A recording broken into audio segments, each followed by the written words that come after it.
नमस्कार दोस्तों, बहुत बहुत स्वागत है ज्योतिष और वास्तु के इस प्रोग्राम में। मैं हूं आपके साथ आचार्य गौरव। आज हम बात करने वाले हैं सूर्य ग्रह के बारे में।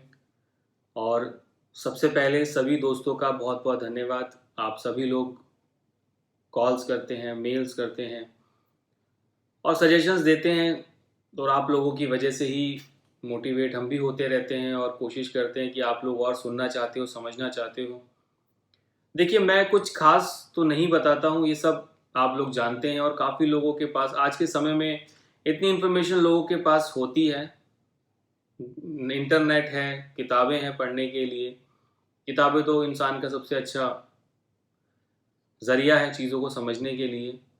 लेकिन दोस्तों, हर चीज़ में एक रिसर्च भी होता है, प्रैक्टिकल भी होता है। कोई भी चीज़ आप पढ़ें, उसका प्रैक्टिकल रिसर्च, एक एक्सपीरियंस हर चीज़ के लिए ज़रूरी होता है। और ज्योतिष भी एक ऐसा ही टॉपिक है जिसमें रिसर्च ज़रूरी है।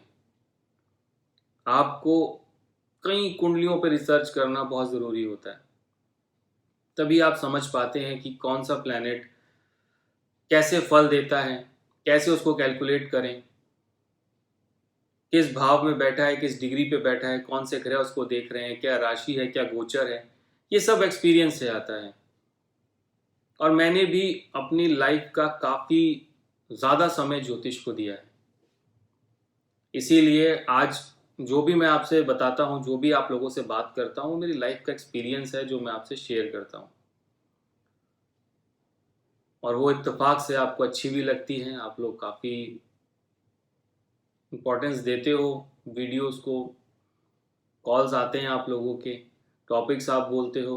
तो अभी काफ़ी लोगों के टॉपिक आए कि मैं हर एक इंडिविजुअल प्लैनेट के बारे में आप लोगों से बात करूं, आपको समझाऊं कि कौन सा ग्रह कैसे फल देता है। देखिए, शुरुआत कर रहे हैं तो बात करते हैं सूर्य ग्रह के बारे में। सूर्य ग्रह से ही शुरू करते हैं, फिर धीरे धीरे सभी ग्रहों के बारे में मैं डेली बेसिस पे वीडियो लेकर आऊँगा।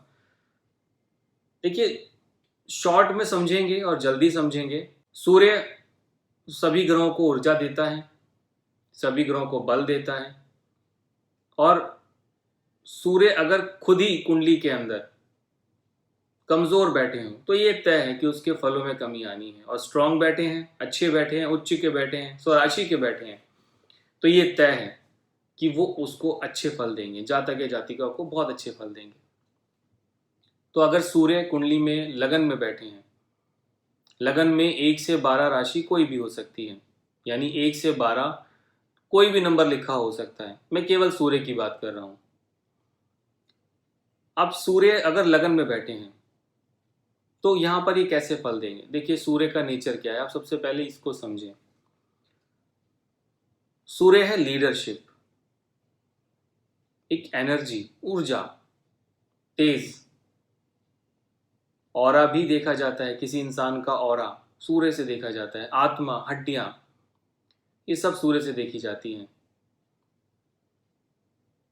सूर्य कुंडली में जितना स्ट्रांग होता जाएगा, इंसान का यश उतना बढ़ता जाएगा, उतना सपोर्ट लोगों को, उतना उसके फॉलोअर्स उतने ज़्यादा होंगे। लीडरशिप सूर्य से देखी जाती है। प्रधान, अपने घर का मुखिया, सूर्य से देखा जाता है। जैसे पिता को सूर्य से देखते हैं, घर के मुखिया को। अब कई बार होता है सूर्य की डिग्री कम होती है, तो दोस्तों कम से कम मेरा ये मानना है सूर्य को कम से कम 10 से 20 डिग्री का होना ज़रूरी है। 0 से 10 डिग्री फलों में कमी होती है, 20 से 30 डिग्री तब भी फलों में कमी होती है, लेकिन 10 से 20 डिग्री का सूर्य ये बहुत ही तेज होता है, अच्छे फल देता है इंसान को। बड़े बड़े आईएएस, आईपीएस अधिकारी, नेता जिनके फॉलोअर्स होते हैं, काफ़ी अच्छा यश होता है, ये सूर्य से देखा जाता है। लेकिन कई बार सूर्य के फलों में कमी आ जाती है। लगन में बैठा सूर्य काफ़ी लोगों का होगा, लेकिन उन्हें बहुत ज़िंदगी में संघर्ष देखने को मिला होगा। इसकी वजह क्या है? देखिए, मैं केवल सूर्य की बात कर रहा हूँ। इसमें कई बार क्या होता है, शनि की दृष्टि सूर्य पे पड़ जाए, या सूर्य पाप कत्री में आ जाए, यानी 12वें में और दूसरे भाव में कोई पाप ग्रह हो, तो भी सूर्य के फलों में कमी आती है। मंगल के साथ या 2-3 ग्रहों के साथ युति बनाए, मंगल के साथ बनाए, तो भी सूर्य के फलों में कमी आती है। अब सूर्य यहां से सप्तम भाव को भी देखता है, डेली सोर्स ऑफ इनकम, क्योंकि सूर्य की एक ही दृष्टि होती है, 7वीं दृष्टि। अब वो सप्तम भाव को भी देखता है। आपके सप्तम भाव से देखा जाता है आपके लाइफ पार्टनर को, बिजनेस पार्टनर को देखा जाता है, रोजाना की कमाई, आप कैसा काम करते हैं, कैसा माहौल है वहां का, ये सूर्य से देखा जाता है।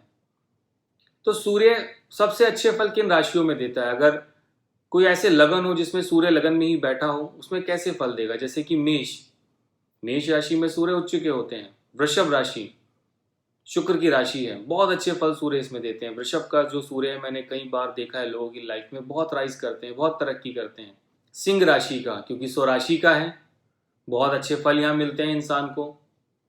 हालांकि थोड़ा सा स्किन के इश्यूज आ जाते हैं उच्च के सूर्य में। जो मेष राशि का सूर्य है और सिंह का जो सूर्य है, सिंह लगन का सूर्य, स्किन इश्यूज आ जाते हैं, कई बार देखा गया है। सर के बाल बहुत जल्दी उड़ जाते हैं थोड़ा सा, क्योंकि उसका जो तेज है सूर्य का वो और हद से ज़्यादा बढ़ जाता है उच्च राशियों में, स्वराशियों में। वृश्चिक का सूर्य, धनु का सूर्य बहुत शुभ माने जाते हैं, बहुत अच्छे होते हैं ये। अब इसका ये मतलब तो नहीं कि बाकी और लग्नों में सूर्य फल नहीं देगा या यश नहीं देगा। वो डिपेंड करता है कि और कौन कौन से प्लैनेट की दृष्टि लगन पे पड़ रही है और कौन सा लगन का जो स्वामी है वो कहाँ विराजमान है। आप एग्जाम्पल कोई भी ले लीजिए, मिथुन लगन आ रहा है, सूर्य लगन में, आप सबसे पहले देखें बुध कहाँ है। बुध वक्री तो नहीं, अस्त तो नहीं, लेकिन सूर्य फिर भी इतने अच्छे फल वहां नहीं दे पाता, उसको थोड़ा उसके फलों में कमी आती है। उसके लिए भी मैं रेमेडी आपको भी बताऊंगा कि आप क्या कर सकते हो, और रेमेडी के अलावा आप क्या कर सकते हो। कई लोग करते भी होंगे ऐसा। तो सूर्य लगन में विराजमान है, 1 से 12 लगन कुछ भी हो सकते हैं, लेकिन कुछ लगन मैंने आपको बताया जिसमें उनका जो तेज है सूर्य का वो बहुत ज़्यादा बढ़ जाता है, शुभता बहुत ज़्यादा बढ़ जाती है। बाकी लग्नों में थोड़ा दिक्कतें आती हैं, जैसे तुला लगन, तुला लगन में सूर्य नीच के हो जाते हैं। अब नीच का सूर्य आप ये समझ सकते हैं कि यहाँ पर अगर किसी शुभ प्लैनेट की दृष्टि नहीं पड़ रही सूर्य पे तो बहुत ज़्यादा दिक्कतें पैदा हो जाती हैं। अपनी दशा या अंतरदशा में किसी अच्छे पद पे आप काम कर रहे हो, नौकरी छूट जाना, सरकार की तरफ से परेशानियां पैदा होना, कोई लीगल इलीगल किसी चीज में आप फंस जाना, किसी केस में फंस जाना, इस नीच का सूर्य कराता है। यश में कमी आना, ये दिक्कतें पैदा होती हैं। अपनी दशा या अंतरदशा में ज़रूर ऐसी दिक्कतें देखने को मिलती हैं।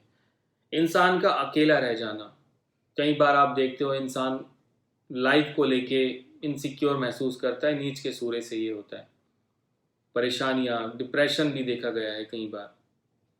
तो इसी वजह से ये देखा जाता है कि सूर्य की जो ऊर्जा है वो कुंडली में शुभता को बढ़ा रही है या घटा रही है, वो केवल लगन के अकॉर्डिंग देखा जाएगा। अब इसको ठीक कैसे कर सकते हैं? सबसे जो शुभ है, मेरा मानना है दोस्तों, सूर्य को शुभ करना है तो आप पिता या पिता समान व्यक्ति को मान सम्मान दें, इज्जत दें,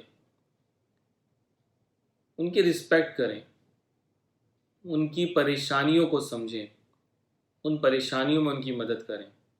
वृद्ध आश्रम में जाके आप वहाँ पे सेवा कर सकते हो बुजुर्गों की। दोस्तों, उपाय करना केवल पैसा देना ही नहीं है, आप किसी के बुरे वक्त में उनके साथ खड़े हो, ये बहुत बड़ी बात है। सूर्य कैसा भी हो, किसी भी भाव में हो, आपको अच्छे रिजल्ट उसके मिलेंगे। एक मंत्र आता है जिसका आप जाप कर सकते हो, सूर्य का बीज मंत्र है, ओम घृणी सूर्याय नमः। इसका आप एक माला सुबह के समय आप कर सकते हो डेली। सूर्य भगवान को आप जल दें। अगर सूर्य आपकी कुंडली में शुभ नहीं है, अच्छे फल नहीं दे रहा, तुला राशि का है या उसकी डिग्री किसी भी लगन में हो, 1 से 12 कोई भी लगन हो और लगन में सूर्य हैं लेकिन डिग्री 0 है, 1 है, 2 है, तो आप ये उपाय करें। या बहुत ज़्यादा 27, 28, 29 डिग्री के सूर्य हैं तो आप इसको उपाय को करें। ये बहुत शुभ रहेगा, बहुत अच्छा रहेगा। दोस्तों आज के लिए केवल इतना ही। अगर वीडियो आपको अच्छी लगे तो आप इसको ज़रूर शेयर करें अपने दोस्तों के साथ ग्रुप में, और अगर कोई कमी रह गई हो तो ज़रूर आप बताया करें। मुझे अच्छा लगता है अगर आप लोग मुझसे शेयर करते हो, कॉल करके मुझे बताते हो कि और क्या चीज़ें आपको समझनी है, जाननी है। और मेरी कोशिश रहेगी कि मैं आगे और भी इसी तरीके से टॉपिक लेकर आऊँ आप लोगों के लिए, आपको समझाऊँ कि लगन में बैठे हुए ग्रह वो कैसे फल देते हैं, बाकी सभी भावों में बैठे ग्रह वो कैसे फल देते हैं, और आप इसको समझें, आप जानें कि प्लैनेट्स कैसे रिजल्ट देते हैं, ताकि आप भ्रमित ना हो, कोई आपको अंधविश्वास में ना डाले। तो दोस्तों आज के लिए केवल इतना ही। और भी वीडियोस लेकर आऊँगा मैं आपके लिए जल्दी, तो इजाज़त दीजिए। नमस्कार।